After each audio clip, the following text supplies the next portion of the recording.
Although you may not have heard of Southworth Books, it was a very notable business during the early 1900s, housed right here in 308 and 310 State Street.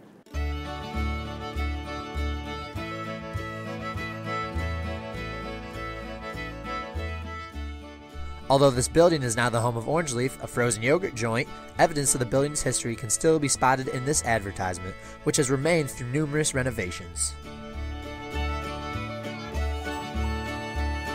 We sat down with Dick Bossing, the property manager of the Southworth building and longtime resident of West Lafayette, who had a lot to say about the building from both a personal and professional perspective. Because that building was built by Robert Jakes and Mr. Southworth. It was Ray Southworth, who worked at the university.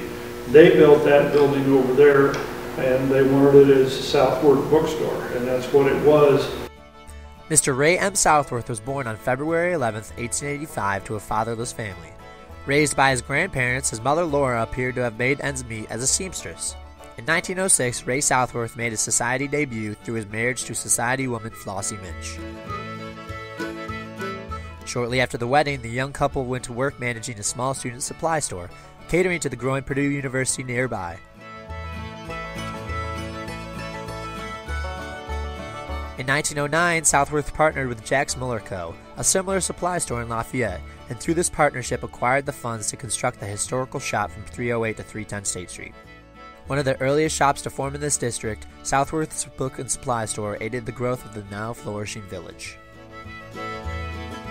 Ray Southworth's bookstore proved to be a huge success. Southworth's Book and Supply Store was so much more than college supplies, as its name implies. In those days, every student had to buy everything. You couldn't get it online, you couldn't rent it. You had to have the textbooks, and it was a major, big business thing for them.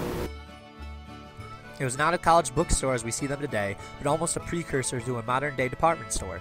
Apart from being the place in West Lafayette to purchase things like books, school supplies, and writing implements, the Southworth Company also sold jewelry, furnishings, instruments, tobacco, and fine clothing for gentlemen. The store was even equipped with a restaurant and lunchroom for students.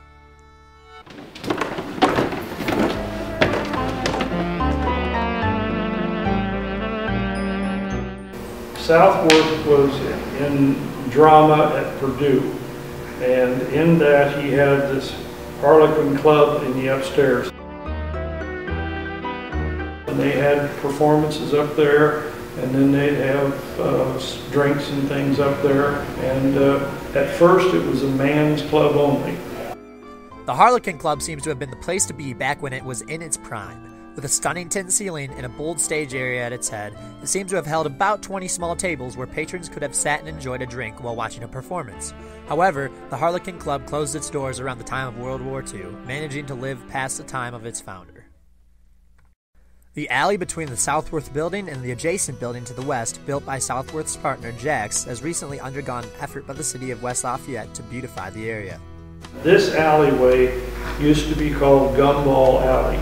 It was a dark alley, it was dirty, it was filthy. The Arts Federation came and said, if you're going to put a new alley in here, and it's going to be very nice, if the owner of the buildings will put lights in here, the Arts Federation would like to come in and put murals on the walls. Thanks for looking back at West Lafayette with us. We'll see you next time.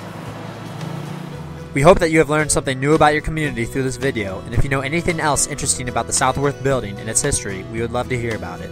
Contact us at wlllookingback@gmail.com to share your stories.